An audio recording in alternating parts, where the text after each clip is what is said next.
참 세월 빨리 가죠. 오늘도 가을이 들어왔어요. 올해도 2달도 채 남지 않았습니다. 2달이 지나가면 2017년이 옵니다. 오늘 시편 90편 3절에 보면 아주 정확한 대답을 해요. 티끌로 돌아갈 인생이라고 말씀하고 있습니다. 그리고 동시에 오늘 성경은 그와 아주 대조적인 인생의 주인이신 하나님의 영원성을 노래하고 있습니다. 그러면서 허물을 극복하고 추구할 삶의 정체가 무엇인가를 우리에게 가르치고 있는 본문입니다. 시편 90편은 서론을 보면 전체가 일종의 시고 기도라고 할 수 있습니다. 그런데 누구의 기도이죠? 바로 하나님의 위대한 사도 모세의 기도입니다. 모세의 일생에 파란만장한 삶을 살았지만 아마도 모세의 일생에 있어서 가장 강력한 인생 가운데 하나는 그 온 이스라엘 백성들을 이끌고 광야를 행진했던 40년간의 기억이라고 생각됩니다. 불순종으로 인해서 40년 동안 되돌아가서 광야를 걸어갔던 그 삶. 가도 끝이 없는 광야. 모세는 이 광야를 생활하면서 자기 백성들을 이끌고 가면서 수없는 많은 자기 백성들이 죽어가는 모습을 지켜봤습니다. 백성들이 죽으면 그들을 그 광야의 모래 사막에 묻고 또 다시 걸어가기 시작합니다. 또 죽으면 또 광야의 사막을 파서 그 모래를 파서 자기 백성들을 묻고 그렇게 갔어요. 아마도 사랑하는 친구 동족들 사랑했던 백성들 한 사람 한 사람 모래 속에 파묻고 가면서 모세는 끊임없이 이런 질문을 던졌을 거라고 생각해요. 인생 이런 질문을 던졌을 거래. 인생이란 도대체 무엇이냐? 그러면서 쓴 것이 시편 90편의 시편인 오늘의 본문입니다. 오늘 보면 시편 90편은 크게 세 부분으로 나눌 수 있어요. 첫째 부분은 1절부터 2절까지 바로 하나님의 영원성을 찬양합니다. 둘째 부분은 3절부터 10절까지 인생의 허무성을 깊이 깨닫던 모세는 그렇게 그걸 3절에서 10절에 고백하고 있어요. 마지막 세 번째 부분은 11절 마지막까지는 그런 인생, 그 기도를 어떻게 추구하며 어떻게 기도하며 나갈 거에 삶에 대한 것을 고백하기 시작합니다. 먼저 모세는 1절부터 2절까지 하나님의 영원성을 기도하고 묵상하기 시작합니다. 그걸 기도로 고백합니다. 인생의 허무감을 실감했어요. 그는 자기를 광야를 걸어가면서 그 많은 백성들을 추구하는 그 백성들을 보면서 인생의 허무함을 실감했어요. 그렇게 가버릴 인생이란 도대체 무엇일까요? 여러분, 주님 품 안에서 태어났다가 주님의 인도하심을 받고 잠시 있다가 사라져간 인생, 그것이 모세가 발견한 인생입니다. 그러면서 모세는 이렇게 고백하기 시작합니다. 1절에 하나님이 우리의 영원한 거처이시다, 이렇게 고백하기 시작합니다. 그러나 이 하나님의 영원하신 하나님의 비비에서 우리가 이 땅에 잠깐 살다가는 인생을 보면서 허무하다는 것을 깨닫기 시작하는 것이죠. 삶의 한계성, 인생의 허무에 대한 모세의 고백은 그래서 계속돼요. 그것이 3절부터 10절까지입니다. 특별히 5절과 6절에 보면 인생의 허무에 대한 모세의 고백이 시작됩니다. 어떤 인생이라고 했어요? 5절에 보시면 홍수처럼 쓸어가는 인생이라고 합니다. 여러분, 홍수가 나면 잠시 전까지 있었던 것이 다 없어지는 거 보셨잖아요. 일본의 쓰나미를 보셨고 인도네시아의 그 쓰나미의 엄청난 위력을 보셨잖아요.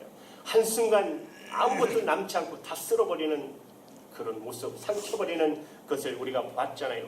홍수처럼 쓸려가는 인생. 또 5절에 보면 어떤 인생에 대한 모세의 고백이 기록되어 있습니까?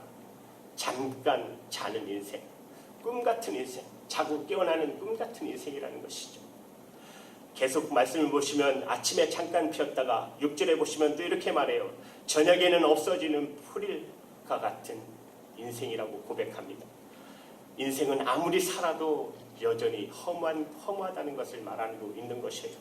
여러분, 4절에 보면 주의 목전에는 1000년이 지나간 어제 같은 이라고 했어요. 아마도 모세는 인생을 살 수 있는 최대한 수명을 1000년으로 생각했을지도 모릅니다. 왜냐하면 성경에 보면 1000년은 못 살아도 여러분 1000년 가까이 살았던 사람들이 얼마나 많이 있습니까?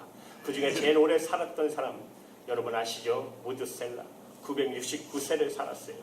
그게 어떻게 가능했을까요? 아마 이 지구와 같은 지금 이 시대의 대기와는 다를 것이에요. 그 시대로 가면 우리도 그렇게 그 대기에서는 그렇게 오래 살 수 있다고 생각해요. 그러나 모세가 여기서 강조하는 초점은 천년을 살 수 있고 없고가 아니라는 것이에요. 돌이켜 우리가 천년을 살아도 하루 같은 인생이라는 것이에요. 20년을 살아도 하루 같은 인생, 30년을 살아가도 돌이켜보면 하루길 같은 인생이라는 것이에요. 여러분 그렇죠?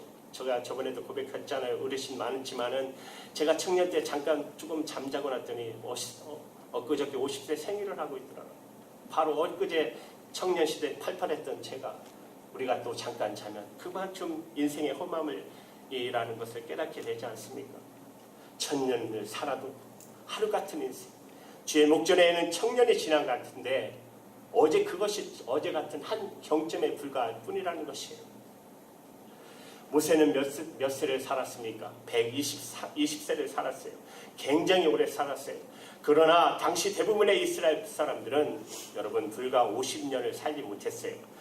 잡지를 보니까 미국의 경우에도 1990년만 해도 인류의 평균 수명이 49에서 50세였어요. 제가 지금 60년대 중반에 태어났으니까 이걸로 말하면 저는 벌써 죽었거나 죽을 때가 된 사람입니다. 그런데 모세 당대의 그 수준을 알면서도 여기서 10절에 이렇게 말해요. 우리 연수가 70이요라고 해요. 앞을 내다보는 아마 식견이 탁월할 수 있어요. 왜냐하면 기도하는 사람이니까. 그러니까 하나님의 계시가 인생에 살 수 있는 인류의 먼 훗날의 평균 순대를 그렇게 보았을지 모릅니다. 연수는 70이요 강건하면 80이라 오늘 수준에 거의 들어맞는 이야기지 않습니까? 그러나 모세가 얘기하려는 것은 과학이 좀 발달되어서 70을 넘기고 80을 넘겨서 산다고 할지라도 우리가 살았던 인생을 돌이켜보면 짤막한 인생뿐이라. 그런데 그 인생도 수고와 슬픔뿐이었다는 것이에요. 허무하지 않습니까? 그 짤막한 인생인데 돌이켜보면 수고와 슬픔으로 얼룩진 인생이다. 그렇게 말하고 있어요. 여기서 인생의 허무가 있어요. 왜 이런 삶을 살아야 했을까요? 모세는 알았어요. 7절이 그 답입니다. 그 원인입니다. 그것은 주님의 분노하심 때문입니다. 우리는 주의 노에 소멸되어 주의 분내심을 놀라나이다. 바로 주님의 분노하심 때문이라는 것이에요. 인생을 향한 하나님의 진노 때문에 그보다 훨씬 더 오래 더 충만하게 살 수 있는 인생이 이렇게 바람처럼 안개처럼 살아가 저는 그것도 수고와 슬픔인 헛된 인생이 되어버렸다는 것이에요. 왜 그렇다고요? 하나님의 분노하심 때문에 그렇다는 것입니다. 왜 하나님이 분노하셨어요? 8절이 오늘 대답이에요. 주께서 우리 죄악을 주 앞에 놓으시며 우리의 은밀한 죄 주의 얼굴에 가두셨나이다. 우리의 죄 때문입니다. 죄가 하나님의 진노를 불러일으킨 것입니다.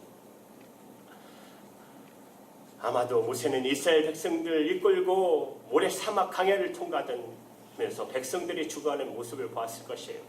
그러면서도 감히 하나님 앞에 항의할 수가 용기가 없었어요. 아마도 한 사람 죽어갈 때마다 하나님 이것은 마땅합니다. 그렇게 말했을지도 몰라요. 그는 이스라엘 백성들의 공동체 삶을 살면서 광야를 통과할 때 그들의 원망과 탐욕을 보았습니다. 그들의 마음속에는 무서운 죄악을 보았어요. 그리고 하나님의 진노하심을 보았을 때 그는 이렇게 고백했을 것입니다. 하나님, 이것은 당연한 결과입니다. 나는 하나님 앞에 항의할 수 없는 어떤 제목도 갖고 있지 못합니다. 모세는 그렇게 고백할 수밖에 없는 심정이었을 것이에요. 자기 백성들의 그 죄악을 보면서 여러분 창세기를 살펴보셨잖아요. 그러나 인생이 그렇게 끝날까요? 인생의 험함을 바라보면서 모세는 계속 기도하기 시작해요. 하나님, 그럼에도 불구하고 제가 기도합니다. 제가 감히 죽게 구하는 인생의 모습이 있습니다. 기도로 간구하기 시작하고 싶은 삶이 있습니다.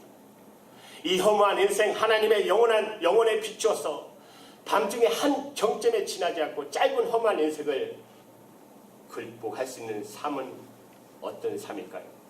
11절부터 17절에 모세는 시편 모세에서 기도를 하기 시작해요.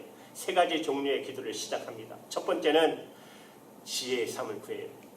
두 번째는 만족하는 삶을 구해요. 세 번째는 보람의 삶입니다. 인생의 험에 불구하고, 인생의 슬픔에도 불구하고, 인생의 짧은 시간에도 불구하고 모세는 기도하기 시작합니다. 그러면서 세 가지 종류의 삶을 구하기 시작해요. 지혜의 삶을 달라고 합니다. 만족의 삶을 구합니다. 보람의 삶을 구합니다. 첫 번째 지혜의 삶을 기도하기 시작해요. 11절에 보면 우리 나를 계삼을 가르치사 지혜의 마음을 얻게 하소서. 하나님 저희에게 지혜로운 마음을 주셔서 지혜롭게 살게 하소서. 어떻게 사는 것이 지혜로운 삶입니까? 지혜로운 삶을 살려면 우리의 나를 계산할 필요가 있습니다. 여러분, 강건해야 70이요 80이라고 했어요. 지금 과학이 발달해서 그래도 생명의 연장이 되어 가고 있지만은, 그러나 성경은 분명히 70이요 80이라고 했어요. 원한만 1000년이 한 경점이라고 했잖아요. 우리의 연수가 암만 길어져도 어느 순간에는 다 놓고 하나님 앞에 가야 돼요. 우리의 연수를 계산할 줄 알아야 돼요. 그렇게 긴장됨을 삶을 살아가는 것이에요. 인생에서 창조적인 긴장이 우리에게 필요해요. 우리의 마지막을 생각하면서 이것밖에 남지 않는 이 삶을 어떻게 살 것인가. 여러분, 시한부 인생을 사람들에게 있어서 한 시간이 얼마나 소중합니까? 그들에게는 한 30분, 10분 정도도 정말 참 소중할 것이에요. 여러분, 엘리자베스 여왕의 마지막 유언을 아세요? 그 많은 것을 누린 여왕, 그렇게 여왕이 자기를 취하는 의사에게 이렇게 말해요. 잠시 동안만이라도 내 생명을 연장시켜 주시면 제가 가진 이 나라의 모든 재산의 가운데 절반을 내가 주겠습니다. 참 굉장하죠. 시간을 세면서 시간을 아끼는 인생, 그것이 지혜로운 인생인 것입니다. 지혜로운 삶이라고 고백하고 있어요. 모세는. 그것이 사도 바울이 이렇게 고백하기 시작해요. 에베소서 5장 15절 16절에 그런즉 너희가 어떻게 행할 것을 자세히 주의하여 지혜 없는 자같이 말고 오직 지혜 있는 자같이 하여 세월을 아끼라. 때가 악하느니라. 지혜로운 삶을 살기 원하십니까? 무엇보다도 여러분, 때를 아끼십시오. 세월을 아끼고 사십시오. 시간을 낭비하시면 안 됩니다. 너무너무 소중한 시간입니다. 시간보다 더 소중한 것이 어디 있습니까? 여러 해 전에 이런 사건이 일어났어요. 미국에서 뉴욕 퀸즈의 블루바, 여러분 시계 아시죠? 블루바 시계의 큰 시계 공장이 있는데 추수감사절에 도둑이 들었어요. 그러면서 뉴스 기자가 이렇게 그 사건을 보도하면서 실수를 해요. 오늘 이 블루바 시계 공장에 도둑이 들어서 25만 불 상당의 시계를 훔쳐갔습니다라고 보도할 것을, 오늘 이 블루바 시계 공장에 도둑이 들어서 25만 불 상당의 시간을 훔쳐갔습니다라고 한 것이에요. 그런데 이 뉴스 기자의 잘못된 이 보도가 그날 미국인들에게 신선한 충격을 주었어요. 25만 불어치의 시간을 훔쳐갔습니다. 블루바 시계 공장의 이야기를 듣지 않더라도 시간은 사실 돈보다 귀한 것입니다. 시간이 얼마나 소중한지 모릅니다. 시간을 아끼면서 이 짤막한 시간 속에 하나님의 뜻을 추구하는 인생, 지혜로운 삶을 살아가는 저와 여러분의 되기를 축복합니다. 두 번째는 만족의 삶을 위한 기도를 시작해요. 14절에 보시면 아침에 주의 인자로 우리를 만족케 하사 우리 평생에 즐겁고 기쁘게 하소서. 여기 나오는 만족케 하사, 즉 만족의 삶을 위한 기도를 시작해요. 만족하다는 말은 여러분 끝까지 채운다는 뜻이에요. 어떤 항아리에 끝까지 물을 채운다는 단어에서 나온 말이에요. 만족하지 못한다는 말은 채워지지 못했다는 뜻이에요. 꼭 공허하다는 말이에요. 사람들은 누구나 다 공허합니다. 그래서 자기의 공허한 마음을 채워보기 위해서 얼마나 노력을 해요. 만족을 추구하는 인생은 바꿔 말하면 자기의 공허를 메꾸기 위한 추구라고 할 수 있어요. 사람들은 자기의 공허함을 메꾸기 위해서 어떤 노력을 합니까? 부족하니까 무엇으로 대신 채워보려고 하기 시작하잖아요. 여러분, 돈으로 채워보려고 해요. 자꾸만 돈을 버는 것은 버는 것으로 만족을 구해봅니다.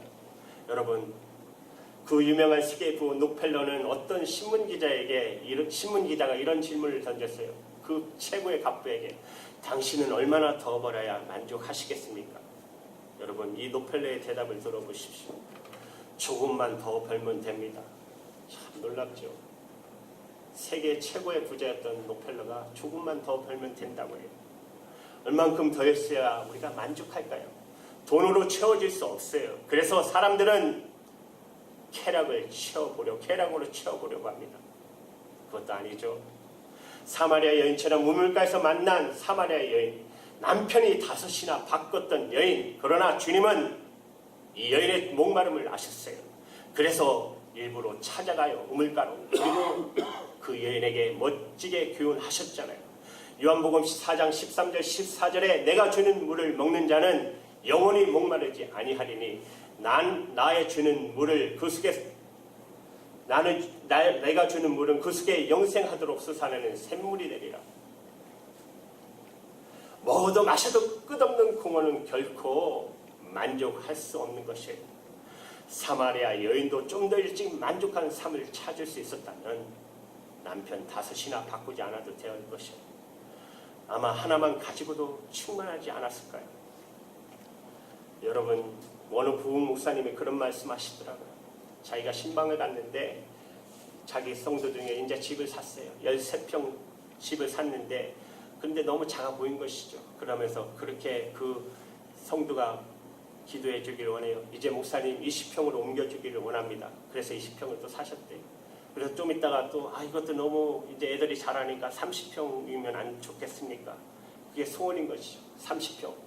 여러분 이거 이해되죠? 한국의 집의 현실 얼마나 집 장만하기가 힘들어요.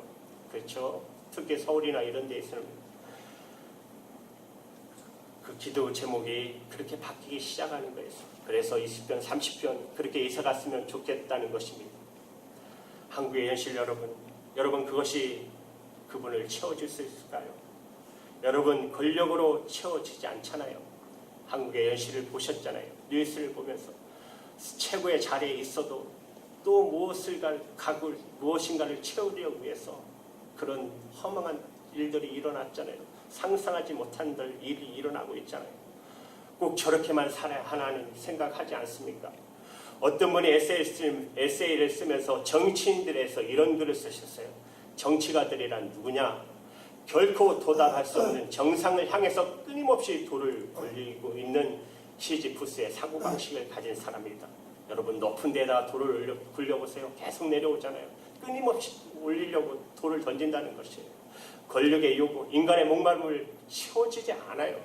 지식으로 채워지지 않아요. 어떤 사람은 공부가 끝나면 또 다른 공부를 계속하기 시작합니다. 공부를 위한 공부를 합니다. 그 모든 것을 채웠는데도 배운 것 같았는데 여러분 얼마나 지금 최첨단의 지식에 밀려나기 시작합니까? 아무리 공부해도 요새 최첨단의 컴퓨터 하나만 치면 얼마나 많은 것이 정보들이 쏟아지십니까? 그렇게 휴지처럼 자기가 그렇게 공부했던 것이 그렇게 허무하던 것을 깨닫기 시작하지 않습니까? 그리고 시편 모세는 만족의 비밀을 이렇게 말하기 시작해요. 그러면서 뭐라고 기도하기 시작합니까? 어떻게 만족할 수 있다라고 그랬죠? 오늘 그 대답을 하기 시작해요. 14절에 아침에 주의 인자로 우리를 만족해 하사 우리 평생에 즐겁고 기쁘게 하소서. 주의 인자로 라고 말씀했듯이 인자가 그 해답이에요. 인자는 히브리어로 헤세드예요. 이 말은 조건 없는 사랑, 언약의 성실한 사랑을 말합니다. 하나님은 한 번 약속하시면 끝까지 사랑하십니다. 우리가 잘못해도 사랑하세요. 그것은 조건을 초월한 사랑이에요. 이런 하나님의 사랑을 한 번 경험하면 만족이 온다는 것이에요. 만족하게 된다는 것이에요. 만족은 하나님의 사랑에 있는 것이에요. 우리를 사랑하시는 하나님의 사랑을 한 번 경험하면 거기에 진정한 만족이 있어요. 조건 없이 나를 받아주시고 내 죄를 용서하시고 나에게 영원한 기업에 보장하시는 하나님, 이 하나님의 사랑을 경험하는 인생이 진짜 살만 나는 인생이라는 것입니다. 그러면 인생은 뭐라고요? 아침부터 기쁨이 넘친다라고 말하고 있어요. 여러분, 한평생 우리가 만족할 수 있는 것 삶의 비밀은 바로 인자이신 하나님을 여러분 가슴에 영원히 모시고 사는 것입니다. 그렇게 사시는 저와 여러분 되기를 간절히 바랍니다. 세 번째, 마지막으로 보람의 삶을 위해서 기도하기 시작합니다. 17절에 주 우리 하나님의 은총을 우리에게 임하게 하사 우리 손의 행사를 우리에게 경고케 하소서. 우리의 손의 행사를 견고케 하소서. 여러분, 인생의 가장 허무할 때가 언제이죠? 열심히 수고했어요.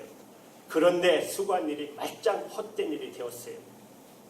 그때처럼 허무한 게 어디 있습니까?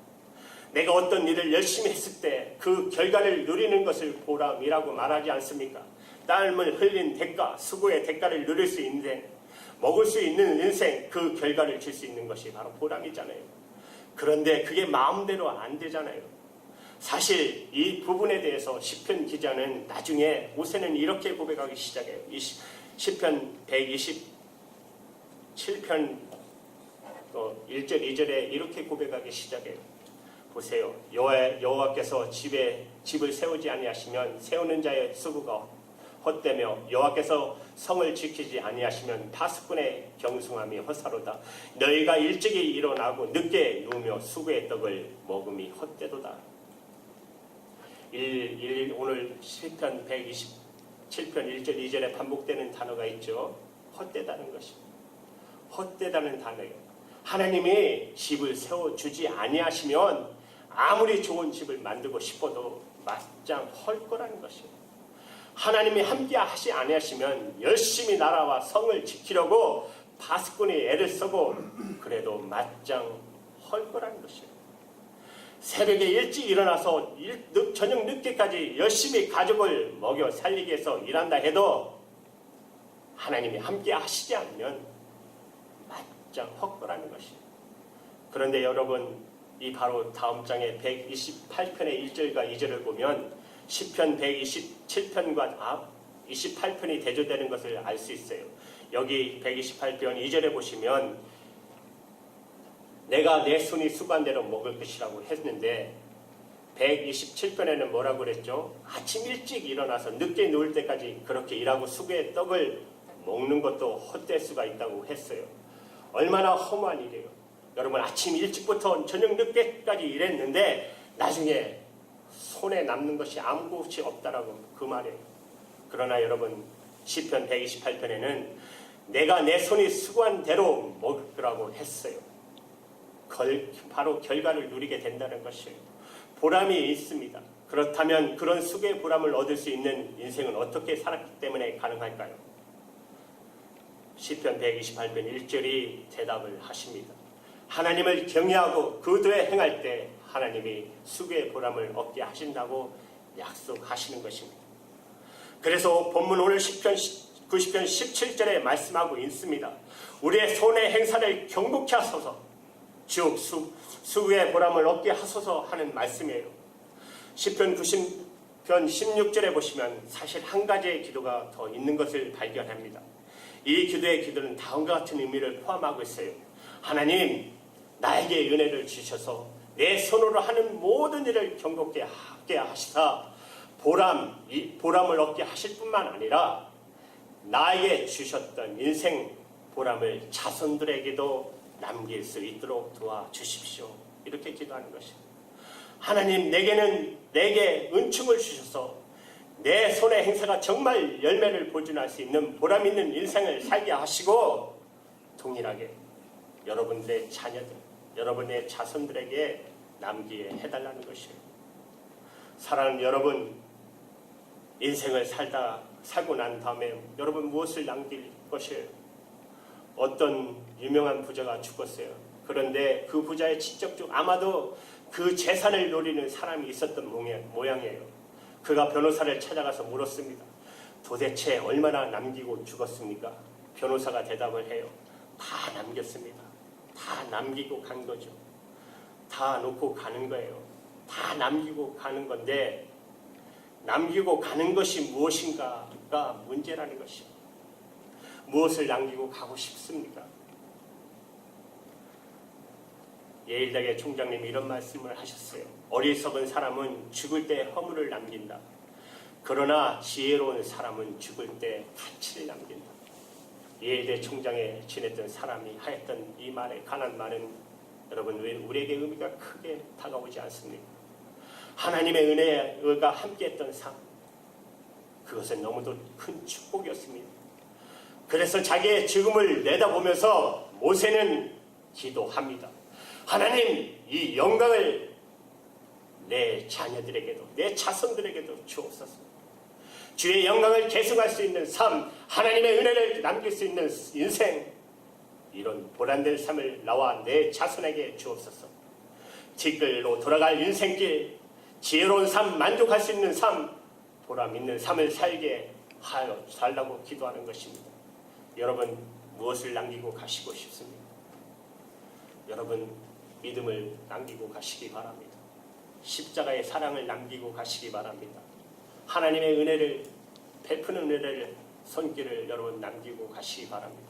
그렇게 되는 저와 여러분 우리 교회 되기를 간절히 주님의 이름으로 축복합니다. 아멘. 기도하겠습니다.